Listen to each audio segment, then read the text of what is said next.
വിനോദ്, നീ നിൻ്റെ വീട്ടിലേക്ക് വരുമോ? ഇന്നെൻ്റെ ഭർത്താവ് ഇവിടെ ഉണ്ടാവില്ല. ഞാൻ ലൊക്കേഷൻ അയച്ചു തരാം.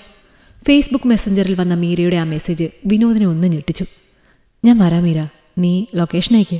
എത്ര മണിക്ക് വരണം? വൈകുന്നേരം 5 മണിക്ക് വന്നാൽ മതി. ഓക്കെ മീര, ഞാൻ വരാം. 4 മണിയാകുമ്പോൾ ഞാൻ ലൊക്കേഷൻ ഇട്ട് തരാം. വിനോദ് ഫേസ്ബുക്ക് വഴി മീരയെ പരിചയപ്പെട്ടിട്ട് 1 വർഷം കഴിഞ്ഞു. ഒരുപാട് എഴുതുന്ന കൂട്ടത്തിലാണ് മീര. അവളുടെ എഴുത്തുകളുടെ ഒരു ആരാധകനായിരുന്നു വിനോദ്. മീരയുടെ കഥകൾക്ക് സ്ഥിരമായി കമന്റും ലൈക്കും നൽകി മെസ്സഞ്ചറിൽ അഭിപ്രായം അറിയിച്ചും അവൻ അവളുമായി നല്ലൊരു ബന്ധം സ്ഥാപിച്ചിരുന്നു. എഴുത്തുകൾ വായിച്ച വിനോദൊടുവിൽ എപ്പോഴോ മീരയെ പ്രണയിച്ചു തുടങ്ങിയിരുന്നു. ഒരു ദിവസം അവൻ തന്റെ പ്രണയം മെസ്സേജ് വഴി അവളെ അറിയിച്ചു. തിരിച്ചു കിട്ടിയ ഉത്തരം അവളുടെ വിവാഹം കഴിഞ്ഞിട്ട് 5 വർഷം കഴിഞ്ഞു എന്നതാണ്. 30 വയസ്സുണ്ട് മീരയ്ക്ക്. വിനോദിന്റെ അതേ പ്രായം. അവളുടെ ഫോട്ടോയോ ശബ്ദമോ ഒന്നും കേൾക്കാതെയാണ് വിനോദ് അവളെ ഇഷ്ടപ്പെട്ടത്. എന്നാൽ മീരയുടെ കല്യാണം കഴിഞ്ഞതാണ് എന്ന വാർത്ത അവനെ ഒത്തിരി ഞെട്ടിച്ചിരുന്നു. എങ്കിലും മനസ്സിന്റെ ഒരു കോണിൽ മീര അപ്പോഴും ഉണ്ടായിരുന്നു. അവൾക്കവൻ നല്ലൊരു സുഹൃത്താണ്. തന്റെ കല്യാണം കഴിഞ്ഞത് അറിഞ്ഞിട്ടും തന്നെ വിനോദ് ജീവന തുല്യം സ്നേഹിക്കുന്നുണ്ടെന്ന് മീരയ്ക്ക് നന്നായി അറിയാം. എങ്കിലും പുറമേക്ക് അത് ഭാവിക്കാതെ അവളെപ്പോഴും അവനോട് അതീവ ഗൗരവമായി തന്നെ ഇടപഴകിപ്പോയിരുന്നു. അങ്ങനെ ഇരിക്കുമ്പോഴാണ് അന്നത്തെ ദിവസം മീര അവനെ കാണാൻ ആഗ്രഹം പ്രകടിപ്പിച്ചുകൊണ്ട് മെസ്സഞ്ചറിൽ മെസ്സേജ് അയച്ചത്. അവളുടെ മെസ്സേജ് കണ്ട് വിനോദിന് സന്തോഷം കൊണ്ട് മതിമറന്നു. അവനത് വിശ്വസിക്കാൻ കഴിഞ്ഞില്ല. ഒഴിച്ചുകൂടാനാവാത്ത തിരക്കുകളുണ്ടായിട്ടും വിനോദ് അതെല്ലാം മാറ്റിവെച്ചിട്ട് അന്ന് വൈകുന്നേരം മീരയെ കാണാനായി അവൾ അയച്ച ലൊക്കേഷനിലേക്ക് പുറപ്പെട്ടു. മീരയെ ഒരിക്കൽ പോലും കാണുകയോ ശബ്ദം കേൾക്കുകയോ ചെയ്യാതെ തന്നെ അവളൊരു ജെനുവിനായിട്ടുള്ള പെണ്ണാണ് എന്ന് വിനോദിന് നല്ല ബോധ്യമുണ്ടായിരുന്നു. അതുകൊണ്ട് പെണ്ണിന്റെ പേരിൽ ആരും തന്നെ പറ്റിക്കുന്നതല്ല എന്ന് അവന് 100% ഉറപ്പുള്ള കാര്യമായിരുന്നു. മീര അയച്ചു കൊടുത്ത ലൊക്കേഷൻ നോക്കി കളമശ്ശേരിയിൽ നിന്നും കുറച്ചുള്ളിലേക്ക് മാറിയുള്ള ഒരു 2 നില വീടിന് മുന്നിൽ വിനോദ് എത്തിച്ചേർന്നു.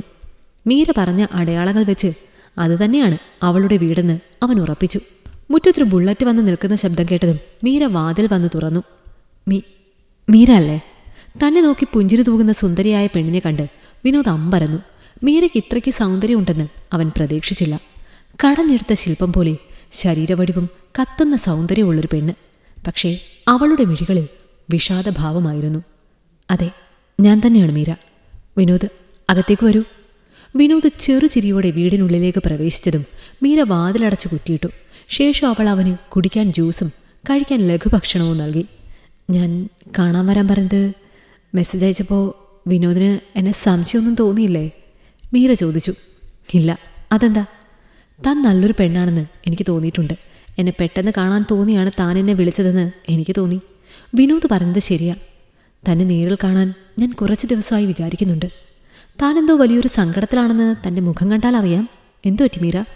ഇപ്പോൾ പഴയ ഉത്സാഹവും ചുറുചുറുക്കും ഒന്നും എഴുത്തിലും കാണുന്നില്ലല്ലോ.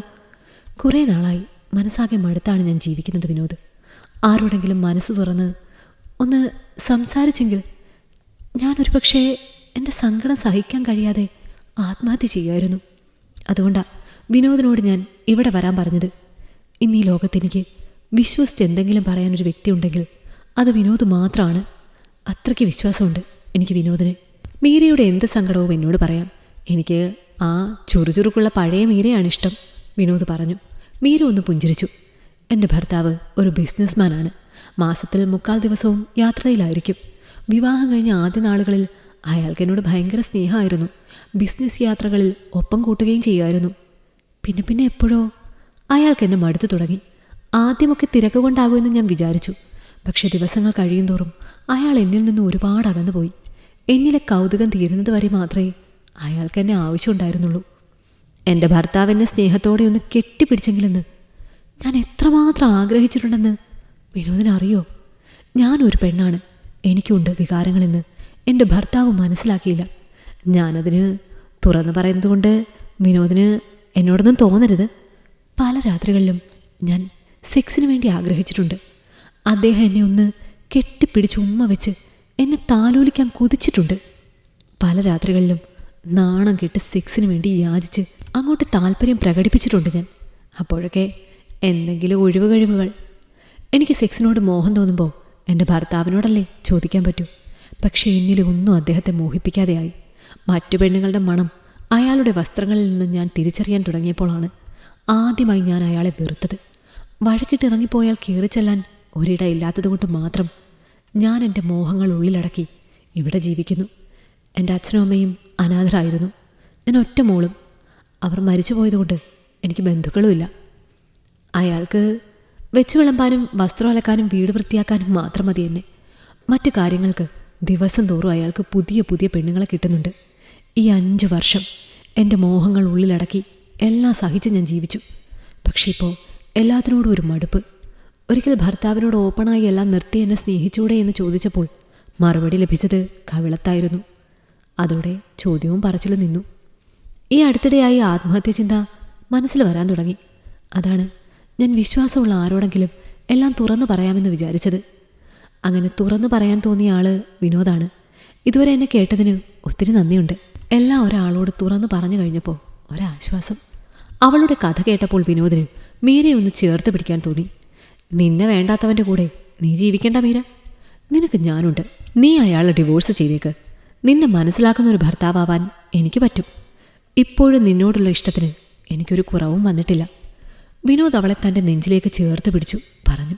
മീര ഒരു പൂച്ചക്കുഞ്ഞിനെ പോലെ അവൻ്റെ നെഞ്ചിൽ ചേർന്ന് നിന്ന് സ്വയം ആശ്വസിക്കാൻ ശ്രമിച്ചു. അങ്ങനെ ചേർന്ന് നിന്നപ്പോൾ അവൾക്ക് വല്ലാത്തൊരു സുരക്ഷിതത്വ ബോധം നിറഞ്ഞു. പിന്നീടുള്ള 2 വർഷം അവർ പരസ്പരം സ്നേഹിച്ചു. മീര അവളുടെ ഭർത്താവിനെ ഡിവോഴ്സ് ചെയ്തു. എല്ലാം അറിഞ്ഞുകൊണ്ട് വിനോദ് അവളെ സ്വന്തമാക്കി. ഒരാണിൻ്റെ സത്യസന്ധമായ പ്രണയം വിനോദിലൂടെ മീര അറിഞ്ഞു. ഈ കഥ നിങ്ങൾക്കിഷ്ടമായെങ്കിൽ ലൈക്ക് ചെയ്യൂ. നിങ്ങളുടെ അഭിപ്രായങ്ങൾ കമന്റായി രേഖപ്പെടുത്തൂ. കൂടുതൽ കഥകൾ കേൾക്കാൻ ഈ ചാനൽ സബ്സ്ക്രൈബ് ചെയ്യൂ.